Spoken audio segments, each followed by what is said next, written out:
Mais um dia de leitura bíblica e hoje leremos 2 Samuel, capítulos 3 e o 4, o Salmo 137 e Efésios, capítulos 5 e o 6. Amém? Antes de iniciar, faz uma oração, fala com o Senhor, pede discernimento e compreensão da palavra. Amém? Vamos lá?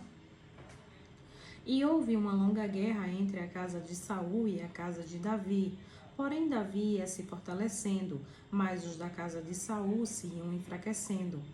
E a Davi nasceram filhos em Hebrom, e foi o seu primogênito Aminon, de Ainoã a israelita, e o segundo Quileabe, de Abigail, mulher de Nabal, o carmelita, e o terceiro Absalão, filho de Maaca, filha de Talmai, rei de Gessur, e o quarto, Adonias, filho de Agite, e o quinto, Cefatias, filho de Abital, e o sexto, Itreão, de Eglá, também mulher de Davi.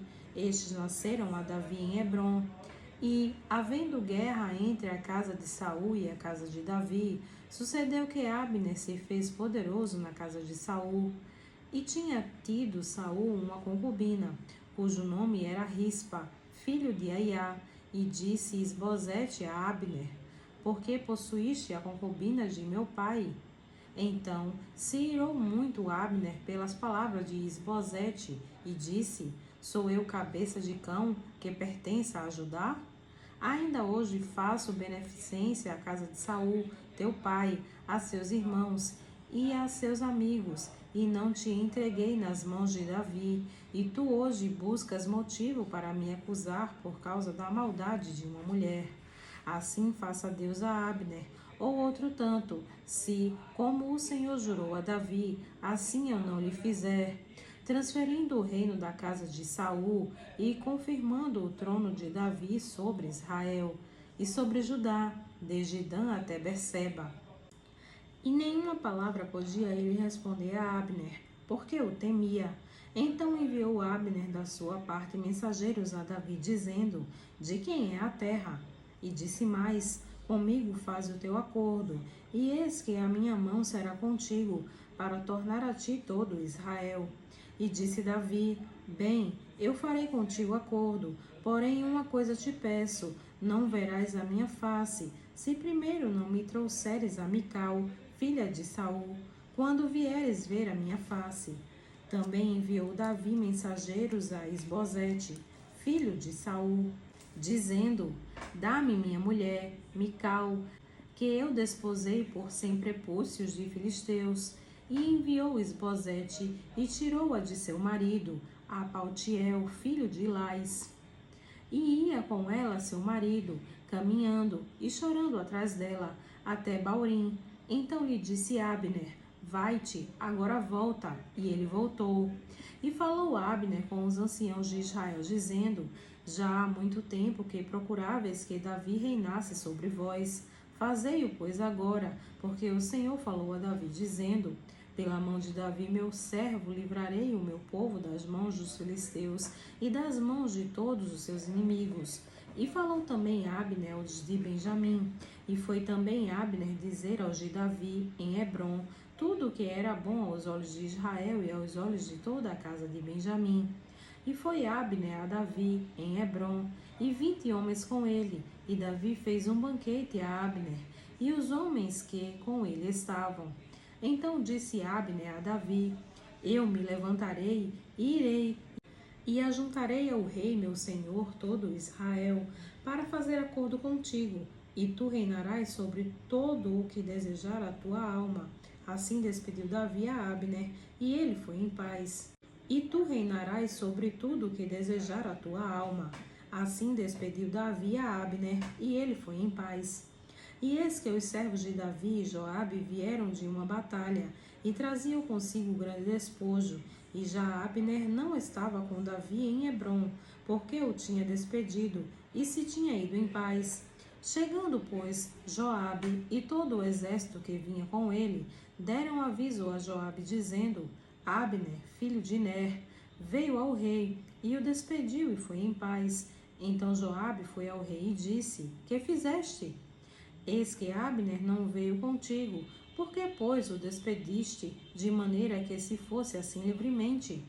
Bem conhecesses a Abner, filho de Ner, que te veio enganar, e saber a tua saída e a tua entrada, e entender tudo o que fazes. E Joabe, retirando-se de Davi, enviou mensageiros atrás de Abner, e o fizeram voltar desde o poço de Sirá, sem que Davi o soubesse.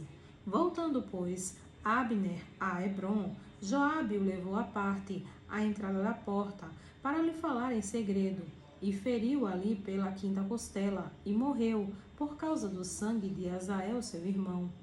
O que Davi, depois ouvindo, disse: Inocente sou eu, e o meu reino, para com o Senhor, para sempre, do sangue de Abner, filho de Ner.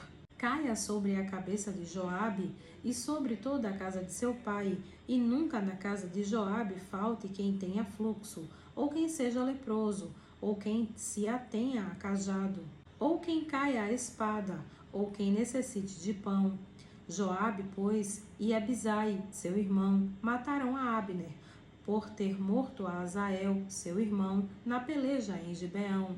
Disse, pois, Davi a Joabe e a todo o povo que com ele estava: Rasgai as vossas vestes, e cingi-vos de sacos, e ide pranteando diante de Abner. E o rei Davi ia seguindo o féretro. E, sepultando a Abner em Hebrom, o rei levantou a sua voz, e chorou junto à sepultura de Abner, e chorou todo o povo. E o rei, pranteando Abner, disse: Havia de morrer Abner como morre o vilão? As tuas mãos não estavam atadas, nem os teus pés carregados de grilhões, mas caíste como o que caem diante dos filhos da maldade. Então todo o povo chorou muito mais por ele. Depois todo o povo veio fazer com que Davi comesse pão, sendo ainda dia. Porém Davi jurou, dizendo: Assim Deus me faça, e outro tanto, se, antes que o sol se ponha, eu provar pão ou alguma coisa. O que todo o povo, entendendo, pareceu bem aos seus olhos, assim como tudo quanto o rei fez, pareceu bem aos olhos de todo o povo. E todo o povo e todo Israel entenderam naquele mesmo dia que não procedera do rei que matasse a Abner, filho de Ner. Então disse o rei aos seus servos: Não sabeis que hoje caiu em Israel um príncipe e um grande? Que eu hoje estou fraco, ainda que ungido rei. Estes homens, filhos de Zeruia, são mais duros do que eu. O Senhor pagará ao malfeitor, conforme a sua maldade. Segundo Samuel, capítulo 4. Ouvindo, pois, o filho de Saul, que Abner morrera em Hebrom, as mãos se lhe afrouxaram, e todo Israel pasmou. E tinha o filho de Saul 2 homens capitães de tropas, e era o nome de um Baaná, e o nome do outro Recabe, filhos de Rimom, o Berotita, dos filhos de Benjamim, porque também Berote se reputava de Benjamim. E tinham fugido os Berotitas para Gitaim, e ali têm peregrinado até o dia de hoje. E Jonatas, filho de Saul, tinha um filho aleijado de ambos os pés. Era da idade de 5 anos quando as novas de Israel e Jonatas vieram a Israel. E a sua ama o tomou e fugiu. E sucedeu que, apressando-se ela a fugir, ele caiu e ficou coxo. E o seu nome era Mefibosete. E foram os filhos de Rimom, o Berotita, Recabé e Baaná, e entraram em casa de Isbosete no maior calor do dia, estando ele deitado a dormir ao meio-dia. E ali entraram até o meio da casa, como que vinha buscar trigo, e o feriram na quinta costela. E Recabe e Baaná, seu irmão, escaparam, porque entraram na sua casa, estando ele na cama deitado, no seu quarto, e o feriram, e o mataram, e lhe cortaram a cabeça, e tomando a sua cabeça, andaram toda a noite caminhando pela planície. E trouxeram a cabeça de Isbosete a Davi, a Hebrom, e disseram ao rei: Eis aqui a cabeça de Isbosete, filho de Saul, teu inimigo, que procurava a tua morte. Assim o Senhor vingou hoje ao rei meu senhor, de Saul e da sua descendência. Porém Davi, respondendo a Recabe e a Baaná, seu irmão, filhos de Rimom, o Berotita, disse-lhes: Vive o Senhor, que remiu a minha alma de toda angústia, se aquele que me trouxe novas, dizendo, eis que Saul é morto, parecendo-lhe, porém, aos olhos que era como quem trazia boas novas, eu logo lancei mão dele, e o matei em Ziclague, cuidando ele que eu por isso lhe desse recompensa. Quanto mais a ímpios homens, que mataram um homem justo em sua casa, sobre a sua cama. Agora, pois, não requereria eu o seu sangue de vossas mãos, e não vos exterminaria da terra? E deu Davi ordem aos seus moços que os matassem, e cortaram-lhes os pés e as mãos, e os penduraram sobre o tanque de Hebrom. Tomaram, porém, a cabeça de Isbosete e a sepultaram na sepultura de Abner, em Hebrom. Salmo 137. Junto aos rios da Babilônia, ali nos assentamos e choramos, quando nos lembramos de Sião. Sobre os salgueiros que há no meio dela, penduramos as nossas harpas, pois lá aqueles que nos levaram cativos nos pediam uma canção, e os que nos destruíram, que os alegrássemos, dizendo, cantai-nos uma das canções de Sião. Como cantaremos a canção do Senhor em terra estranha? Se eu me esquecer de ti, ó Jerusalém, esqueça-se a minha direita da tua destreza. Se me não lembrar de ti, apague-se-me a língua ao meu paladar. Se não proferir Jerusalém a minha maior alegria. Lembra-te, Senhor, dos filhos de Edom, no dia de Jerusalém, que diziam, descobria até os seus alicerces. Ah, filha de Babilônia, que vais ser assolada. Feliz aquele que te retribuir o pago, que tu nos pagaste a nós. Feliz aquele que pegar em teus filhos e der com eles nas pedras. Efésios capítulo 5.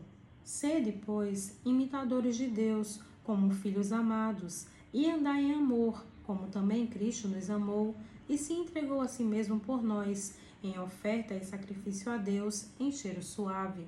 Mas a fornicação e toda a impureza ou avareza nem ainda se nomeia entre vós, como convém a santos, nem torpezas, nem tolices, nem zombarias, que não convém, mas antes ações de graças. Porque bem sabeis isto, que nenhum fornicador, ou impuro, ou avarento, o qual é idólatra, tem herança no reino de Cristo e de Deus. Ninguém vos engane com palavras vãs, porque por estas coisas vem a ira de Deus sobre os filhos da desobediência. Portanto, não sejais seus companheiros, porque noutro tempo éreis trevas, mas agora sois luz no Senhor, andai como filhos da luz. Porque o fruto do Espírito está em toda a bondade, e justiça e verdade, aprovando o que é agradável ao Senhor, e não comuniqueis com as obras infrutuosas das trevas, mas antes condenai-as. Porque o que eles fazem em oculto até dizê-lo é torpe. Mas todas essas coisas se manifestam, sendo condenadas pela luz, porque a luz tudo manifesta. Por isso diz, desperta, tu que dormes, e levanta-te dentre os mortos, e Cristo te esclarecerá. Portanto, vede prudentemente como andais, não como nécios, mas como sábios, remindo o tempo, porquanto os dias são maus. Por isso não sejais insensatos, mas entendei qual seja a vontade do Senhor. E não vos embriagueis com vinho, em que há dissolução, mas enchei-vos do Espírito, falando entre vós em salmos, e hinos, e cânticos espirituais, cantando e salmodiando ao Senhor do vosso coração, dando sempre graças por tudo a nosso Deus e Pai, em nome de nosso Senhor Jesus Cristo, sujeitando-vos uns aos outros no temor de Deus. Vós, mulheres, sujeitai-vos a vossos maridos, como ao Senhor, porque o marido é a cabeça da mulher, como também Cristo é a cabeça da igreja, sendo ele próprio o Salvador do corpo, de sorte que, assim como a igreja está sujeita a Cristo, assim também as mulheres sejam em tudo sujeitas a seus maridos. Vós, maridos, amai vossas mulheres, como também Cristo amou a igreja, e assim mesmo se entregou por ela, para a santificar, purificando-a com a lavagem da água, pela palavra, para apresentar a si mesmo igreja gloriosa, sem mácula, nem ruga, nem coisa semelhante, mas santa e irrepreensível. Assim devem os maridos amar as suas próprias mulheres, como a seus próprios corpos. Quem ama a sua mulher, ama-se a si mesmo, porque nunca ninguém odiou a sua própria carne, antes a alimenta e sustenta, como também o Senhor a igreja, porque somos membros do seu corpo, da sua carne e dos seus ossos. Por isso deixará o homem seu pai e sua mãe, e se unirá à sua mulher, e serão dois numa carne. Grande é este mistério. Digo-o, porém, a respeito de Cristo e da igreja. Assim também vós, cada um em particular, ame a sua própria mulher como a si mesmo, e a mulher reverencie o marido. Efésios capítulo 6. Vós, filhos, sede obedientes a vossos pais no Senhor, porque isto é justo. Honra a teu pai e a tua mãe, que é o primeiro mandamento com promessa, para que te vá bem e vivas muito tempo sobre a terra. E vós, pais, não provoqueis a ira dos vossos filhos, mas criai-os na doutrina e admoestação do Senhor. Vós, servos, obedecei a vossos senhores segundo a carne, com temor e tremor, na sinceridade de vosso coração, como a Cristo, não servindo à vista, como para agradar aos homens, mas como servos de Cristo, fazendo de coração a vontade de Deus, servindo de boa vontade como ao Senhor, e não como a homens, sabendo que cada um receberá do Senhor todo o bem que fizer, seja servo, seja livre. E vós, senhores, fazei o mesmo para com eles, deixando as ameaças, sabendo também que o vosso Senhor está no céu e que para com ele não há acepção de pessoas. No demais, irmãos meus, fortalecei-vos no Senhor e na força do seu poder. Revestir-vos de toda a armadura de Deus, para que possais estar firmes contra as astutas ciladas do diabo. Porque não temos que lutar contra a carne e o sangue, mas sim contra os principados, contra as potestades, contra os príncipes das trevas deste século, contra as hostes espirituais da maldade nos lugares celestiais. Portanto, tomai toda a armadura de Deus, para que possais resistir no dia mau, e havendo feito tudo, ficar firmes. Estai, pois, firmes, tendo cingido os vossos lombos com a verdade, e vestida a couraça da justiça, e calçado os pés na preparação do evangelho da paz, tomando sobretudo o escudo da fé, com o qual podereis apagar todos os dardos inflamados do maligno. Tomai também o capacete da salvação e a espada do Espírito, que é a palavra de Deus, orando em todo o tempo com toda a oração e súplica no Espírito, e vigiando nisto com toda a perseverança e súplica por todos os santos, e por mim, para que me seja dada, no abrir da minha boca, a palavra com confiança, para fazer notório o ministério do Evangelho, pelo qual sou embaixador em cadeias, para que possa falar dele livremente, como me convém falar. Ora, para que vós também possais saber dos meus negócios e o que eu faço, Tíquico, irmão amado e fiel ministro do Senhor, vos informará de tudo, o qual vos enviei para o mesmo fim, para que saibais de nosso estado, e ele console os vossos corações. Paz seja com os irmãos, e amor com fé da parte de Deus Pai e da do Senhor Jesus Cristo. A graça seja com todos os que amam a nosso Senhor Jesus Cristo em sinceridade. Amém.